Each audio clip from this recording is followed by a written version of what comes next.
السلام عليكم ورحمة الله وبركاته. إن الحمد لله نحمده ونستعينه ونستغفره ونعوذ بالله من شرور أنفسنا ومن سيئات أعمالنا، من يهده الله فلا مضل له ومن يضلل فلا هادي له، وأشهد أن لا إله إلا الله وحده لا شريك له، وأشهد أن محمدا عبده ورسوله. أما بعد، يا أيها الذين آمنوا اتقوا الله حق تقاته ولا تموتن إلا وأنتم مسلمون. يا أيها الناس اتقوا ربكم الذي خلقكم من نفس واحدة وخلق منها زوجها وبث منهما رجالا كثيرا ونساء، واتقوا الله الذي تساءلون به والأرحام إن الله كان عليكم رقيبا.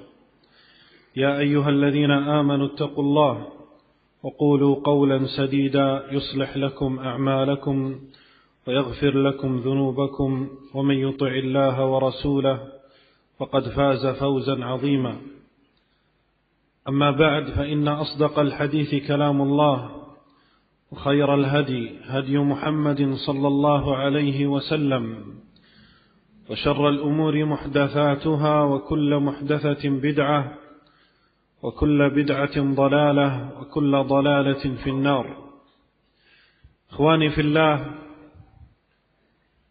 يسعدني ويشرفني أن ألتقي بكم في هذه السنة الخامسة لي من زياراتي لمعهد الأنصار وللإخوة هنا في أندونيسيا. وفي كل سنة نحمد الله عز وجل على أن ييسر لنا لقاء إخواننا في الله سبحانه وتعالى، وهذه الجموع الطيبة. حديثنا وكلمتنا في هذه الأيام عن ركن عظيم من أركان الإيمان، لأننا نعلم أن أركان الإيمان كما فسرها النبي صلى الله عليه وسلم لما سأله جبريل عن الإيمان، فقال: أن تؤمن بالله وملائكته وكتبه ورسله واليوم الآخر، وأن تؤمن بالقدر خيره وشره. وحديثنا عن الركن الخامس من أركان الإيمان عبر محاضرات 3 إن شاء الله، وهو الإيمان باليوم الآخر. الإيمان باليوم الآخر وما يحصل فيه وما يكون قبله، وكذلك ما يلحق به من المسائل من الموت، وما يحصل في القبر من فتنة ونعيم أو عذاب. نعلم يقينا أن الإيمان باليوم الآخر واجب على كل مؤمن، فالذي لا يؤمن باليوم الآخر فإنه ليس من المسلمين وليس من المؤمنين. لذلك وصف الله عز وجل المؤمنين بأنهم يؤمنون باليوم الآخر: والذين يؤمنون بما أنزل إليك وما أنزل من قبلك وبالآخرة هم يوقنون. واليقين هو أعلى مراتب الإيمان، يعني لا يشكون في إيمانهم باليوم الآخر، ولا يترددون في الإيمان بالبعث والنشور، بل يعتقدون اعتقادا جازما باليوم الآخر وما أخبر الله عنه وأخبر عنه نبينا صلى الله عليه وسلم. والإيمان باليوم الآخر داخل في الإيمان بالغيب، لأن الله سبحانه وتعالى يمتحن العباد بأمور غيبية فيرى هل يؤمنون بها، مع أنهم حسا قد لا يرونها، لكن يؤمنون بها إيمانا بما أخبر الله وإيمانا بما أخبر عنه النبي صلى الله عليه وسلم. وهذا الحال هو حال المؤمنين في الإيمان بالساعة والإيمان باليوم الآخر. هي من الغيبيات التي لم يرها العباد بعد، ولكننا نؤمن بها إيمانا جازما. ومن إيماننا باليوم الآخر أن نؤمن أن الله استأثر بعلم الساعة فلا يعلمها إلا هو سبحانه وتعالى. لا يعلم متى تكون الساعة ومتى يكون اليوم الآخر إلا الله سبحانه وتعالى، بل أخبر أنها تأتينا بغتة فتفاجئ الناس فيتقام عليهم الساعة. يسألونك عن الساعة أيان مرساها قل إنما علمها عند ربي. وقال تعالى قل إن يسألونك عن الساعة أيان مرساها فيما أنت من ذكراها إلى ربك منتهاها، فعلمها ينتهي إلى الله سبحانه وتعالى. ولما سأل جبريل أفضل الملائكة سأل النبي صلى الله عليه وسلم أفضل البشر قال متى تقوم الساعة؟ قال ما المسؤول عنها بأعلم من السائل، أي أن علم النبي صلى الله عليه وسلم وعلم جبريل يستويان في علم الساعة، فلا يعلمها أفضل الأنبياء ولا يعلمها أفضل الملائكة، بل لا يعلمها إلا الله سبحانه وتعالى. واعجب بعد ذلك لأقوام من العرافين والكهان والسحرة ممن يقول إن الساعة ستقوم سنة كذا أو سنة كذا، فيرجمون رجما بالغيب، وهذا لا يعلمه إلا الله سبحانه وتعالى. Sesungguhnya segala puji bagi Allah. Kita memujinya, kita meminta pertolongan hanya kepadanya, kita pula beristighfar meminta ampunan hanya kepadanya. Kita meminta perlindungan kepada Allah dari seluruh kejahatan diri kita dan dari kejelekan amalan kita. Barang siapa yang Allah beri hidayah, maka tiada yang akan menyesatkannya. Namun barang siapa yang disesatkan Allah, maka tiada yang bisa memberinya hidayah. Aku bersaksi bahwa tiada sesembahan yang hak kecuali Allah, tiada sekutu baginya, dan aku bersaksi pula bahwa Muhammad sallallahu alaihi wasallam adalah hamba dan utusannya. Ya ayyuhalladzina amanu taqullaha haqqa tuqatih wa la tamutunna illa wa antum muslimun. Wahai orang-orang yang beriman, bertakwalah kalian kepada Allah dengan takwa yang sesungguh-sungguhnya, dan jangan sekali-kali kalian mati kecuali kalian dalam keadaan Islam kepadanya.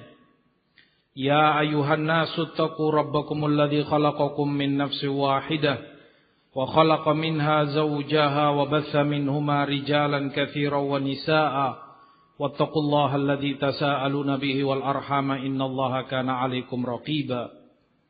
Wahai sekalian umat manusia, bertakwalah kalian kepada Rabb kalian yang telah menciptakan kalian dari jiwa yang satu.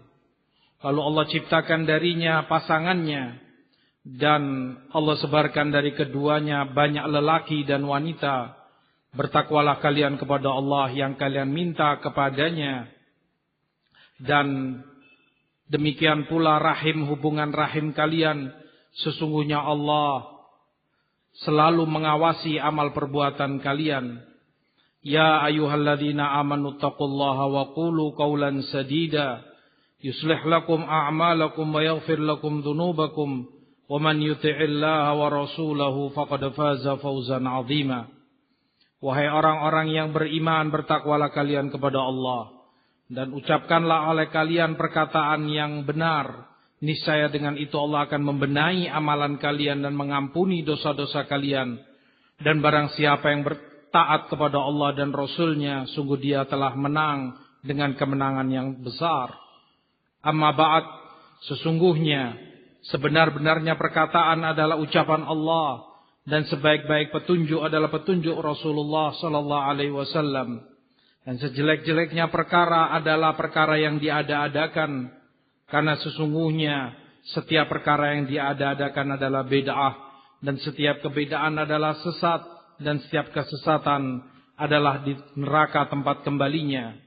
Saudara-saudaraku fillah, sungguh mengembirakan aku, sungguh menyenangkan bagiku untuk kembali bertemu dengan kalian di tahun kelima ini untuk berziarah kepada saudara-saudaraku di Indonesia, di Ma'had Al-Ansar, di mana setiap tahun aku memohon kepada Allah untuk berjumpa dengan saudara-saudaraku fillah dan bertemu dengan mereka dalam pertemuan yang mulia ini. Topik pembicaraan kita kali ini adalah tentang salah satu rukun yang besar, rukun yang penting dari rukun-rukun iman kita. Karena kita tahu bahwa iman kita ada rukun-rukunnya, sebagaimana ditafsirkan oleh Rasulullah sallallahu alaihi wasallam ketika beliau ditanya oleh Jibril alaihi salam tentang iman, maka jawab beliau, iman an tu'mina billahi wa malaikatihi wa kutubihi wa rusulihi wal yaumil akhir wa tu'mina bil qadari khairihi wa syarrihi. Iman itu adalah engkau beriman kepada Allah dan para malaikatnya, kitab-kitab sucinya, para rasulnya, iman kepada hari akhir, dan beriman kepada takdir yang baik maupun yang jelek. Maka topik kita kali ini adalah tentang rukun iman yang kelima, yang insya Allah akan kita sampaikan dalam 3 pertemuan. Tentang iman bil yaumil akhir, iman tentang hari akhir, iman tentang apa yang terjadi di hari itu, dan apa pula yang terjadi sebelum hari akhir tersebut. Demikian pula permasalahan-permasalahan yang terkait dengan iman, dengan hari akhir. Termasuk di dalamnya adalah tentang kematian dan tentang kubur, fitnah kubur, kenikmatan kubur ataupun azab di dalam kubur. Kita sebagai seorang yang beriman mengetahui dengan yakin dan pasti bahwa iman kepada hari akhir adalah salah satu kewajiban yang wajib untuk kita imani. Maka seseorang yang tidak mengimani hari akhir, hari kebangkitan kelak, maka dia bukan seorang mukmin. Oleh sebab itu, Allah Subhanahu wa taala mensifati kaum mukminin di dalam firman-Nya, "Walladzina yu'minuna bima unzila ilaika wa ma unzila min qablika wa bil akhirati hum yuqinun." Dan mereka itu adalah orang-orang yang beriman kepada yang diturunkan kepadamu dan juga yang diturunkan kepada sebelummu, dan mereka yakin kepada akhiratnya, kepada hari akhir. Keyakinan merupakan derajat iman yang sangat tinggi, menunjukkan bahwa mereka tidaklah ragu sedikit pun tentang imannya kepada hari akhir, bahwa mereka akan dibangkitkan dan dikembalikan kepada Allah Subhanahu wa taala. Maka kaum mukminin mereka meyakini keyakinan yang pasti terhadap segala yang diberitakan oleh Allah maupun Rasulnya sallallahu alaihi wasallam. iman kepada hari akhir, termasuk iman kepada yang gaib. Karena sesungguhnya Allah menguji hamba-hambanya dengan perkara-perkara yang gaib. Apakah mereka itu beriman kepada yang gaib tersebut ataukah tidak? Kita sebagai seorang mukmin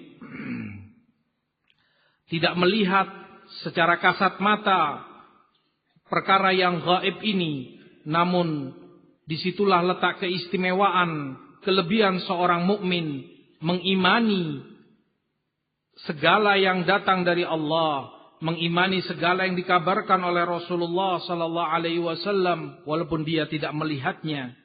Dan itulah sifat dan kondisi orang-orang yang beriman kepada hari akhir, mengimani perkara-perkara gaib. Mereka meyakini dengan pasti walaupun manusia tidak melihatnya.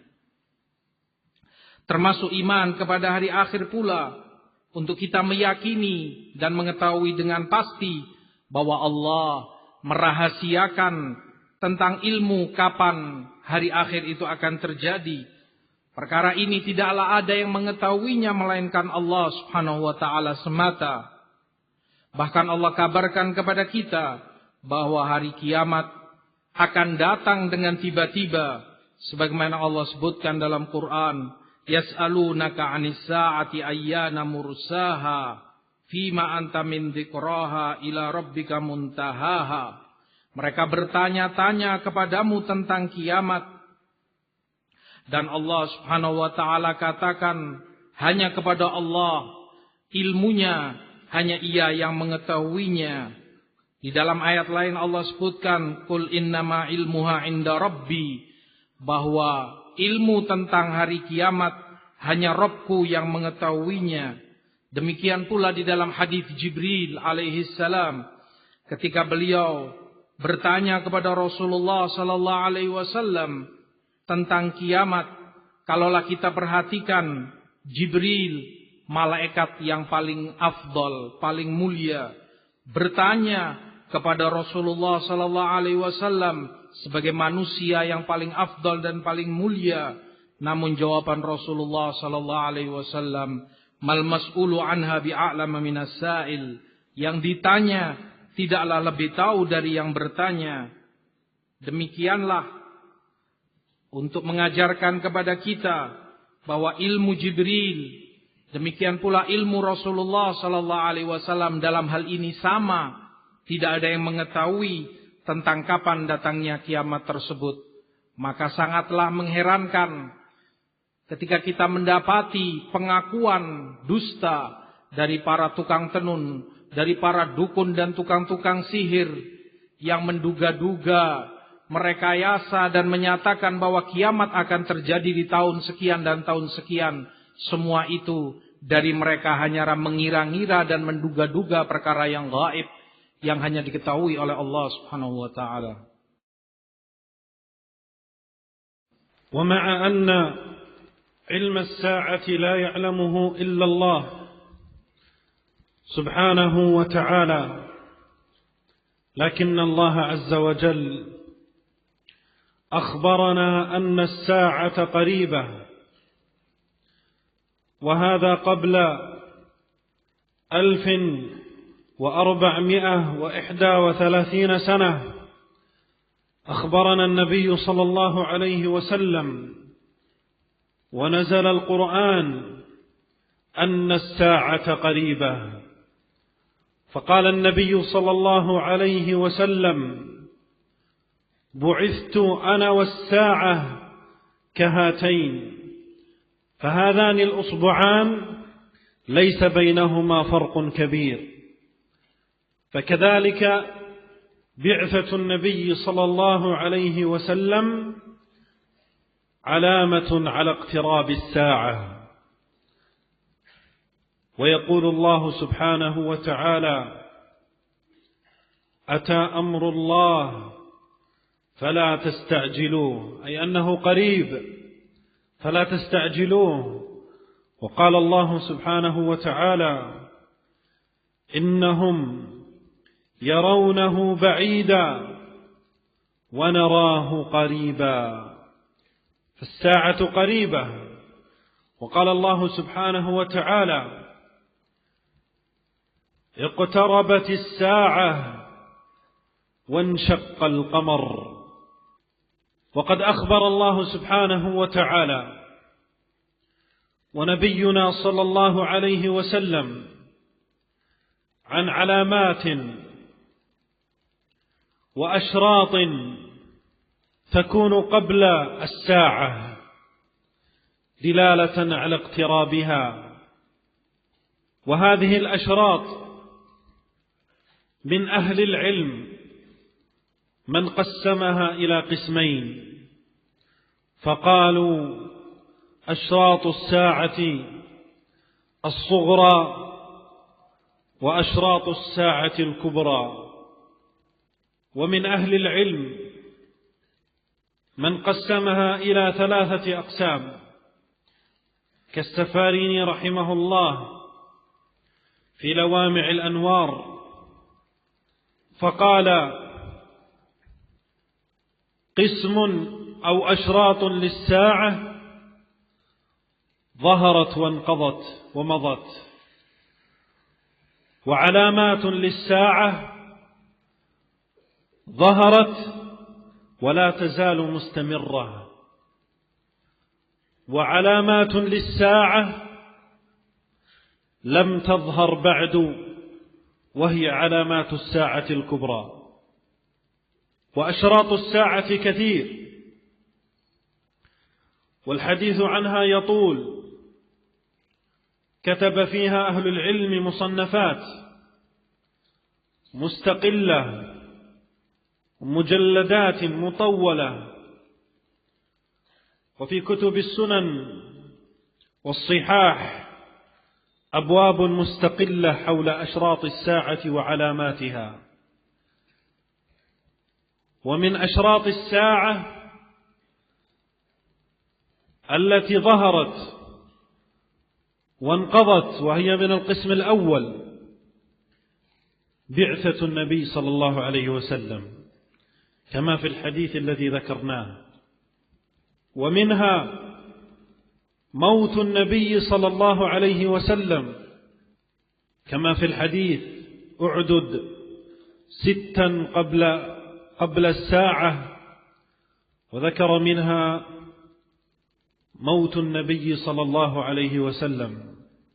ومن أشراط الساعة التي مضت وانقضت انشقاق القمر. طلب كفار قريش من النبي صلى الله عليه وسلم، قالوا: إن كنت حقا نبيا فاجعل ربك يشق لنا القمر نصفين. فجاءتهم هذه الآية: وشق الله عز وجل القمر نصفين وجعل نصفا يمين جبل أبي قبيس والآخر عن يساره للرائي، يرى أن القمر قد انشقت إلى نصفين. وهذه آية من آيات الله وبرهان على نبوة نبي الله وعلامة من علامات الساعة. اقتربت الساعة وانشق القمر.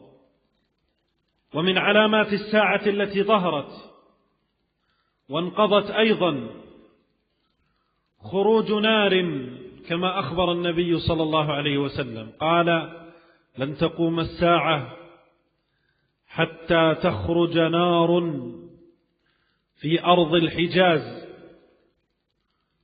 تضاء لها أعناق الإبل في بصرى، حتى تضاء لها أعناق الإبل في بصرى، وبصرى من بلاد الشام.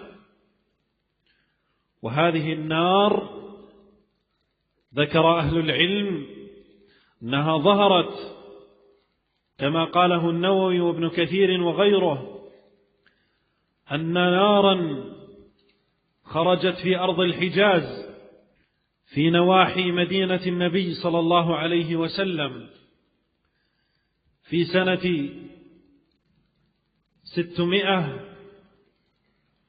54 للهجرة ظهرت نار عظيمة حتى كان العلماء يقولون كنا نقرأ الكتب على ضوئها. وجاء أقوام من الشام في بصرى قالوا إن الإبل أو أعناقها لتضاء ونراها من عظم هذه النار التي خرجت في أرض الحجاز. وكذلك من العلامات التي ظهرت ولا تزال مستمرة، وهي العلامات أو القسم الثاني ما جاء في حديث أنس، علامات ظهرت ولا تزال، ما جاء في حديث أنس في الصحيحين قال النبي صلى الله عليه وسلم: إن من أشراط الساعة أن يرفع العلم ويظهر الجهل ويكثر الزنا ويكثر شرب الخمر ويقل الرجال ويكثر النساء حتى يكون ل50 امرأة القيم الواحد. فهذه علامات ظهرت ولا تزال مستمرة. رفع العلم وقل العلم، فلا تجد أهل العلم إلا القليل القليل. وكثر الجهل في أمة الإسلام، فما أكثر الجهلاء. وكذلك كثر الزنا وانتشر بين المسلمين، نسأل الله أن يحفظنا وإياكم منه. وكذلك كثر شرب الخمر في المسلمين وفي بلاد الإسلام. وكذلك قل الرجال وكثر النساء، حتى أن الرجل الواحد ليعول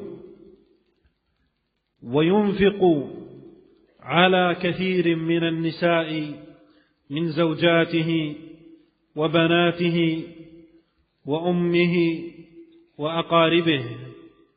وهذه كلها من علامات الساعة التي ظهرت ولا تزال مستمرة. أما العلامات الكبرى وهي التي لم تظهر بعد، فأولها خروج الشمس من مغربها، حينها تقفل أبواب التوبة ويبقى الكافر على كفره والعاصي على عصيانه والطائع على طاعته. ثم إذا ظهرت هذه العلامة الكبرى توالت العلامات الكبرى سريعا، كما أخبر النبي صلى الله عليه وسلم أنها كالخرزات، خرزات المسبح.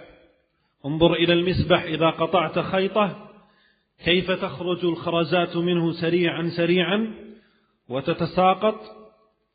فكذلك علامات الساعة الكبرى، علامة ثم تتلوها علامة. تظهر الشمس من مغربها وينزل عيسى ويخرج المهدي ويخرج الدجال ثم يقتله عيسى، ثم يخرج يأجوج ومأجوج. ثم بعد ذلك أو من أشراطها خروج دابة عظيمة تسم الناس على جباههم، فتسم المؤمن بإيمانه، والكافر تضع على جبهته أنه كافر. وكذلك خروج النار من عدن التي تحشر الناس إلى المحشر، وغير ذلك من علامات الساعة الكبرى التي أخبر النبي صلى الله عليه وسلم عنها. فمن أراد التوسع فليرجع إلى تلك الكتب التي ألفت في قضية أشراط الساعة. Sebagaimana telah kita ketahui bahwa ilmu tentang hari akhir tidaklah ada yang mengetahuinya melainkan Allah Subhanahu wa taala. Namun demikian Allah Subhanahu wa taala telah mengabarkan kepada kita bahwa hari akhir itu telah dekat. Kabar dari Allah ini Allah sampaikan sebelum 1431 tahun yang lalu. Demikian pula Rasulullah sallallahu alaihi wasallam telah mengabarkan kepada kita tentang dekatnya hari akhir tersebut. Turun Al-Quran dan mengabarkan kepada kita bahwa kiamat itu telah dekat. Bahkan Rasulullah sallallahu alaihi wasallam sebutkan, bu'ithtu ana was-sa'ah kahatain, bahwa aku diutus dan kiamat seperti ini. Beliau isyaratkan dengan dua jari jemari beliau. Sebagaimana kita ketahui antara dua jari manusia tidak ada perbedaan yang sangat jauh di antara keduanya. Maka dengan demikian diutusnya Rasulullah sallallahu alaihi wasallam sebagai pertanda telah dekatnya hari kiamat. Allah pula telah sebutkan di dalam Quran, ata amrullahi fala tasta'jilu, telah dekat perkara dari Allah, maka jangan kalian tergesa-gesa. Makna ayat bahwa berita dari Allah, kiamat itu telah dekat. Demikian pula Allah sebutkan di ayat lain, innahum yarawnahu ba'ida wa narahu qariba. Mereka melihat kiamat itu jauh, sementara kami melihat kiamat itu sangat dekat. Juga di dalam ayat lain Allah sebutkan, iqtarabatis sa'atu wan syaqqal qamar. Telah dekat kiamat itu dan terbelahlah bulan. Allah kabarkan dalam ayat ini, ketika Quraisy menantang kepada Rasul sallallahu alaihi wasallam untuk dibelahnya bulan dan dibelah oleh Allah Subhanahu wa taala. Demikian Allah kabarkan kepada kita, Rasulullah sallallahu alaihi wasallam demikian pula mengabarkan kepada kita tentang tanda-tanda hari kiamat. Tanda-tanda yang terjadi sebelum hari kiamat, yang dengan adanya tanda-tanda itu berarti isyarat tentang telah dekatnya kiamat tersebut. Tanda-tanda kiamat ini di kalangan para ulama ada yang membaginya menjadi dua bagian. Maka mereka sebutkan bagian yang pertama adalah tanda-tanda kecil, dan bagian yang kedua adalah tanda-tanda kiamat yang besar. Tanda-tanda besar. Sebagian ulama yang lain membagi tanda-tanda hari kiamat itu menjadi tiga bagian, seperti disebutkan oleh Imam As-Safarini rahimahullah dalam Lawami'ul Anwar. Beliau katakan bagian yang pertama adalah tanda tentang kiamat yang telah tampak dan telah lalu. Bagian yang kedua adalah tanda hari kiamat yang telah tampak dan terus tampak, terus terlihat oleh umat ini. Tanda yang ketiga adalah tanda-tanda hari kiamat yang belum tampak, dan ini adalah tanda-tanda yang besar. Tanda-tanda kiamat ini sangatlah banyak, dan kalau membicarakan tentang tanda-tanda ini akan panjang waktunya. Oleh sebab itu para ulama menulis karya-karya mereka secara tersendiri dalam jilid-jilid yang besar tentang tanda-tanda hari kiamat. Demikian pula di dalam kitab-kitab sunan, mereka khususkan bab secara tersendiri yang membahas dan menyebutkan tanda-tanda hari kiamat. Maka di antara tanda-tanda hari kiamat itu yang telah lalu, seperti yang telah kita sebutkan, adalah diutusnya Rasulullah sallallahu alaihi wasallam. Demikian pula tanda hari kiamat yang telah lalu adalah wafatnya Rasulullah sallallahu alaihi wasallam, sebagaimana disebutkan di dalam hadis, u'dud sittan qabla sa'ah. Hitunglah 6 perkara sebelum datangnya kiamat, yang salah satunya beliau sebutkan adalah kematian Rasulullah sallallahu alaihi wasallam. Di antara tanda-tanda yang telah lalu pula adalah terbelahnya bulan ketika Quraisy meminta kepada Rasulullah sallallahu alaihi wasallam, menantang beliau dengan mengatakan, kalau engkau adalah nabi yang hak, yang benar-benar nabi diutus oleh Allah, mintakan kepada Allah agar Allah membelah bulan menjadi dua bagian. Maka dibelahlah bulan itu oleh Allah Subhanahu wa taala menjadi dua bagian. Sebagian di sebelah kanan Gunung Abi Qubais, sementara bagian yang lain ada di sebelah kiri Gunung Abi Qubais. Dan ini merupakan tanda kebesaran Allah Subhanahu wa taala sekaligus tentang tanda kebenaran kenabian Rasulullah sallallahu alaihi wasallam. Demikian pula tanda hari kiamat yang telah lalu adalah keluarnya api yang Rasulullah sallallahu alaihi wasallam sebutkan di dalam hadisnya, lan taquma sa'atu hatta takhruja narun fi ardil Hijaz tudau laha a'naqul ibil fi Busra min biladis Syam. Tidak akan terjadi hari kiamat sampai akan keluarnya api di negeri Hijaz yang menerangi punuk-punuk onta di daerah Busra, di mana daerah Busra ini adalah negeri di daerah Syam. Para ulama sebutkan bahwa tanda ini telah tampak, sebagaimana disebutkan oleh Imam Nawawi rahimahullah dan yang lainnya. Tampak api ini di negeri Hijaz, di pinggiran kota Madinah. Disebutkan oleh mereka ini api keluar di tahun 654 Hijriah. Sehingga sebagian para ulama sebutkan begitu kuatnya api itu dan cahayanya hingga kami membaca kitab dari cahaya yang dikeluarkan oleh api tersebut. Demikian pula penduduk Syam menyebutkan bahwa tampak dari api itu punuk-punuk onta di Syam. Bagian yang kedua adalah tanda-tanda kiamat yang tampak dan terus tampak disaksikan oleh kaum muslimin.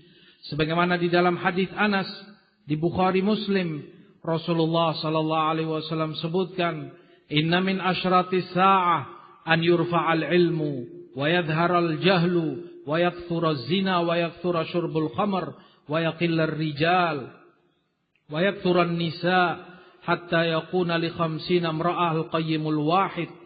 Sesungguhnya dari tanda-tanda hari kiamat adalah diangkatnya ilmu, tampaknya kejahilan, merebaknya perzinaan, banyaknya minum-minuman keras, minimnya kaum lelaki, dan semakin banyaknya kaum wanita, sehingga 50 wanita dipimpin oleh seorang lelaki. Para ulama sebutkan bahwa kalau kita mengamati, teruslah ilmu itu diangkat. Betapa sedikitnya orang-orang yang berilmu di umat ini. Sebaliknya, kejahilan begitu merajalela dan begitu banyak di tengah-tengah umat ini. Demikian pula tersebarnya perzinaan, pergaulan bebas. Kita memohon kepada Allah keselamatan dari semua itu. Sebagaimana pula tampak bagi kita banyaknya minum-minuman keras di tengah-tengah kaum muslimin. Semakin sedikitnya jumlah kaum lelaki dan semakin bertambah banyak jumlah kaum wanita. Sehingga kita dapati satu lelaki bertanggung jawab menghidupi dan memberi nafkah kepada banyak kaum wanita, baik itu istri-istrinya atau anak-anak wanitanya, ibunya dan saudara-saudara wanitanya. Dan demikianlah tanda-tanda semacam ini teruslah ada dan tampak bagi kita. Yang ketiga, tanda-tanda hari kiamat yang besar. Maka yang pertama dari tanda-tanda ini yang Rasulullah sallallahu alaihi wasallam sebutkan adalah keluarnya matahari dari arah tenggelamnya. Dan ketika matahari terbit dari arah tenggelamnya, ketika itu tertutuplah pintu tobat. Tidak ada lagi kesempatan bagi orang untuk bertobat dan berbenah diri. Dan ketika ini telah tampak, maka tanda-tanda kiamat yang lain, tanda-tanda besar yang lain akan beriringan datang silih berganti dan bahkan itu terjadi dengan cepatnya. Para ulama sebutkan hal itu terjadi dengan cepat sebagaimana biji-biji subhah ketika kita mendapati tasbih. Jika diputus talinya atau benangnya, maka biji-biji tasbih itu akan keluar dengan cepatnya satu demi satu keluar dengan cepat, silih berganti. Maka demikianlah kalau matahari telah terbit dari arah barat, maka tanda-tanda besar yang lain akan mengikutinya dan dengan cepat waktunya.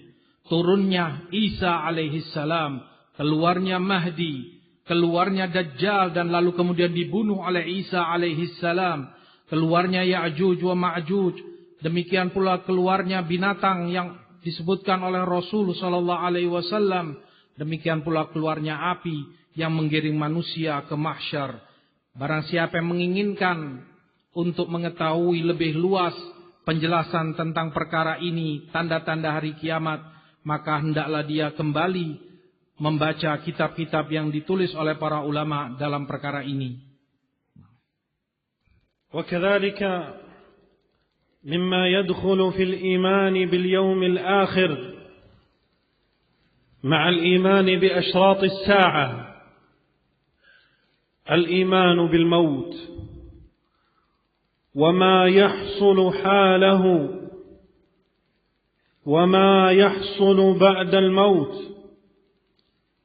من فتنة القبر ونعيمه وعذابه. فإن الإنسان إذا مات فكل نفس ذائقة الموت يحمل على جنازة إلى قبره،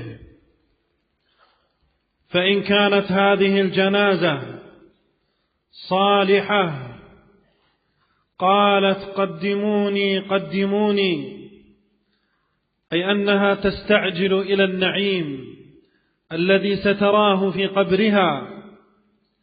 وإن كانت الجنازة سيئة وطالحة فإنها تقول أخروها أخروها حتى لا تذهب إلى العذاب الذي ينتظرها. ثم إذا وضع الميت في قبره وانهال عليه التراب ودفنوه وانتهوا من دفنه وتولوا عنه، سمع قرع نعالهم حين يولون، فإذا ذهبوا جاءه ملكان وسألوه وفتنوه في قبره،